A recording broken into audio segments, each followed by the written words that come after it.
भारत में भ्रष्टाचार चर्चा का एक विशेष कारण बना हुआ है।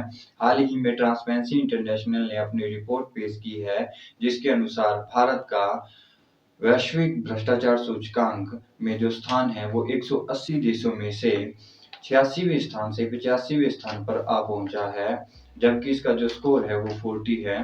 ट्रांसपेरेंसी इंटरनेशनल के एक्सपर्ट्स ने एक स्केल तैयार किया हुआ है, जिसके अनुसार हम किसी भी देश की करप्शन कंडीशन यानी कि भ्रष्टाचार की स्थिति को समझ समझ सकते हैं।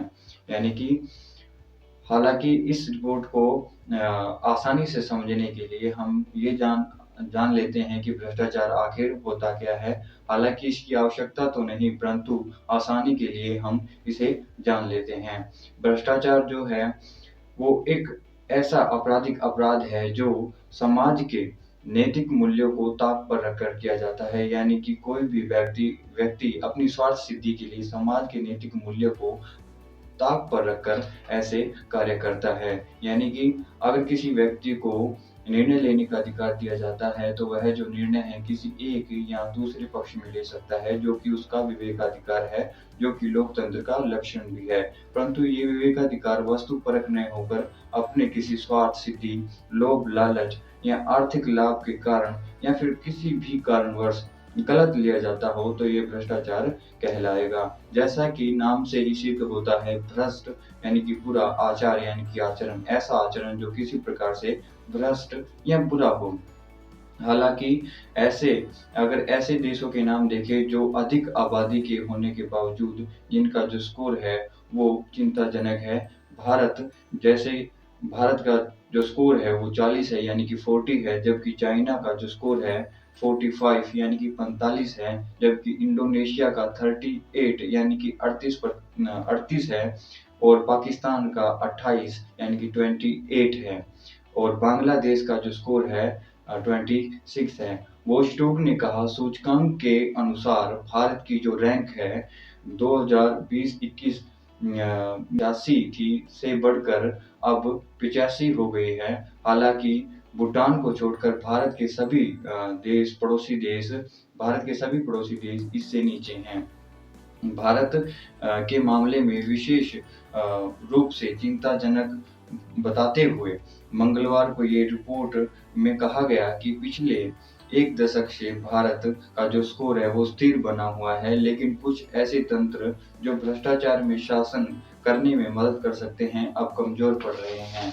हालांकि फोर्ब्स ने अपनी रिपोर्ट में कहा कि भारत जो है पूरी एशिया का करप्ट कंट्री बन चुका है। यानी कि भारत जो है पूरी एशिया की सबसे पहली जो है करप्ट कंट्री बन चुका है, और इसमें भारत में जो है 69% यानी कि 69% जो है घूस लेने की दर मौजूद है। फोर्ब्स ने ये जो रिपोर्ट है वो यानी कि civil society organisation transparency international के आधार पर पेश की है।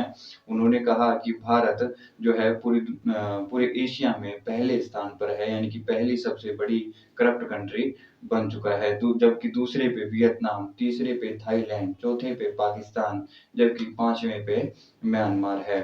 फोर्ब के पब्लिक आर्टिकल के अनुसार स्कूल्स, यूटिलिटी सर्विसेज और हॉस्पिटल्स, आईडी डॉक्यूमेंट्स और में 50% से ज्यादा घूस देनी पड़ती है। और इसी पब्लिक आर्टिकल में उन्होंने कहा कि पुलिस डिपार्टमेंट में 54% जो है भ्रष्टाचार है, जबकि स्कूल्स में 58 यानी कि 58% भ्रष्टाचार है, जबकि हेल्थ केयर डिपार्टमेंट में जो है 59% भ्रष्टाचार है।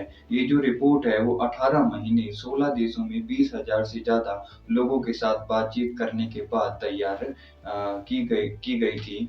हालांकि इसी रिपोर्ट के आधार पर ट्रांसपेरेंसी इंटरनेशनल ने बताया कि कौन सा भ्रष्टाचार कितना बड़ा है। इस रिपोर्ट के अनुसार उन्होंने कहा 89% भ्रष्टाचार जो है सरकारी भ्रष्टाचार, 89% लोगों का मानना है कि सरकारी भ्रष्टाचार सबसे ज्यादा होता है। 39 यानी कि 39% का मानना है कि रिश्वतखोरी सबसे ज्यादा यानी कि ब्राइबरी सबसे ज्यादा की जाती है। 46 यानी कि 40% लोगों का मानना है कि सिफारिश का जो सहारा लोग सबसे ज्यादा लेते हैं, और 18% यानी कि 18% जो है वोटिंग के लिए भ्रष्टाचार होता है और 11% ऐसे मामले हैं जो कि बेहद ही चिंताजनक एवं दयनीय एवं समाज के लिए शर्मनाक आंकड़े हैं, जिसके अनुसार ऐसे 11% लोगों का मानना है कि अपने काम करवाने के लिए शारीरिक शोषण का शिकार होना पड़ता है। हालाँकि ट्रांसपेरेंसी इंटरनेशनल ने 2005 में अपनी एक रिपोर्ट पेश की थी, जिसके अनुसार उन्होंने कहा था कि भारत में 62% भारतवासियों को सरकारी कार्यालयों में अपना काम करवाने के लिए किसी विशेष दर्जे के प्रभाव या रिश्वत का सहारा लेना पड़ता है। हालाँकि 2008 में भी ट्रांसपेरेंसी इंटरनेशनल ने अपनी रिपोर्ट पेश की, जिसमें उन्होंने कहा कि भारत में लगभग प्रति वर्ष 20 करोड़ रुपए की जो रिश्वत है, वो सिविल सेवकों एवं न्यायिक सेवा के अधिकारियों को दी जाती है। हालाँकि इसी रिपोर्ट में उन्होंने कहा कि भारत में पुलिस कर एकत्र करने वाले विभागों में सबसे ज़्यादा भ्रष्टाचार है। हालाँकि न केवल इसके राजनीतिक कारण होते, बल्कि इसके सामाजिक कारण भी जिम्मेदार हैं। जानेंगे कैसे? जुड़िए हमारे साथ। धन्यवाद।